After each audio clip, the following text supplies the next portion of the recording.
Hi friends, it's Mr. Zach.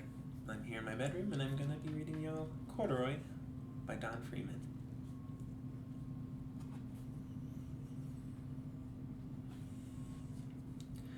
Corduroy is a bear who once lived in the toy department of a big store.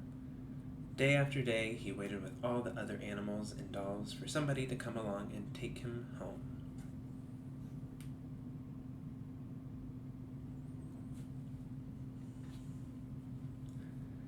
The store was always filled with shoppers buying all sorts of things, but no one ever seemed to want a small bear in green overalls. Then one morning, a little girl stopped and looked straight into Corduroy's bright eyes.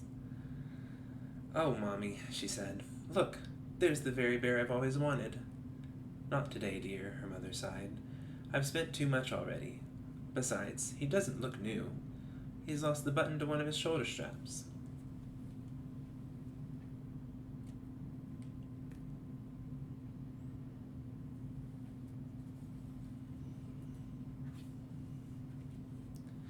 Corduroy watched them sadly as they walked away.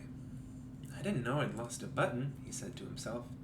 "Tonight, I'll go see if I can find it."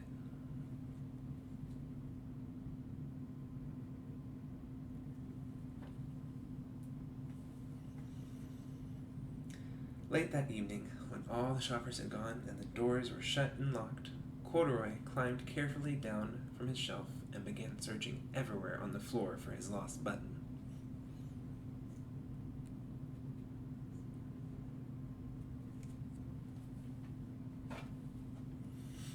Suddenly, he felt the floor moving under him. Quite by accident, he had stepped onto an escalator, and up he went. Could this be a mountain? He wondered. I think I've always wanted to climb a mountain.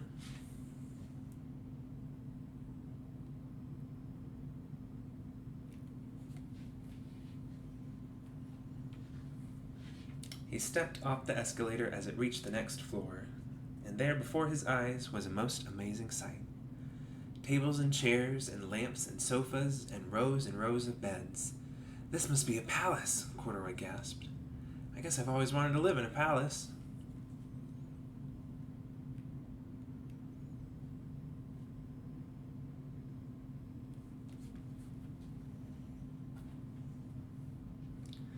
He wandered around admiring the furniture. "This must be a bed," he said. "I've always wanted to sleep in a bed." And up he crawled onto a large, thick mattress. All at once, he saw something small and round. "Why, here's my button," he cried, and he tried to pick it up, but like all the other buttons on the mattress, it was tied down tight.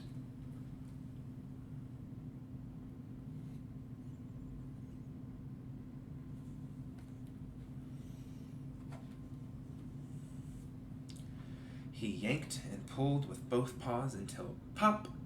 Off came the button, and off the mattress Corduroy toppled. Bang into a tall floor lamp. Over it fell with a crash.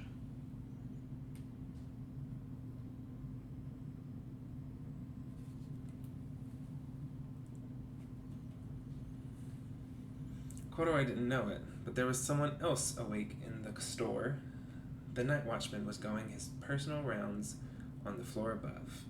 When he heard the crash, he came dashing down the escalator. "Now who in the world did that?" he exclaimed. "Somebody must be hiding around here."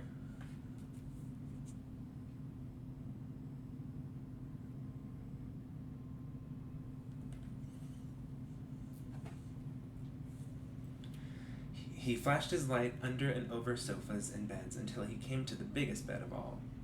And there he saw two fuzzy brown ears sticking out from under the cover. "Hello," he said. "How did you get upstairs?"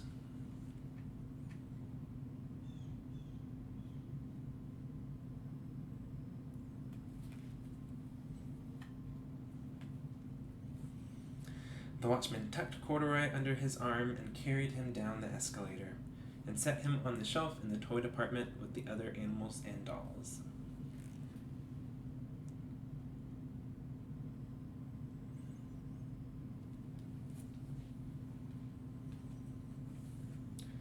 Corduroy was just waking up when the first customers came into the store in the morning, and there, looking at him with a wide, warm smile, was the same little girl he'd seen only the day before. "I'm Lisa," she said, "and you're going to be my very own bear. Last night I counted what I've saved in my piggy bank, and my mother said I could bring you home."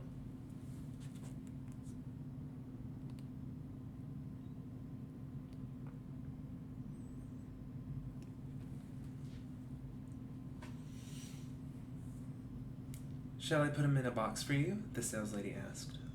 "Oh, no, thank you," Lisa answered, and she carried Corduroy home in her arms. She ran all the way up 4 flights of stairs into her family's apartment and straight to her own room.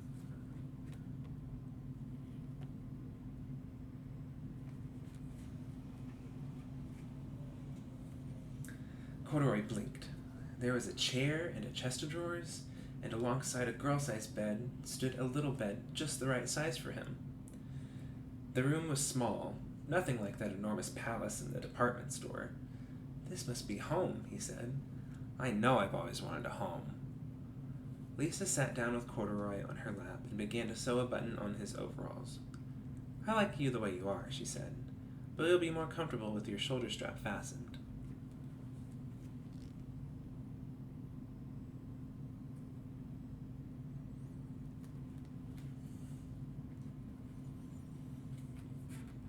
"You must be a friend," said Corduroy. "I've always wanted a friend." "Me too," said Lisa, and gave him a big hug. The end. Thanks, friends. I'll see you soon. Bye.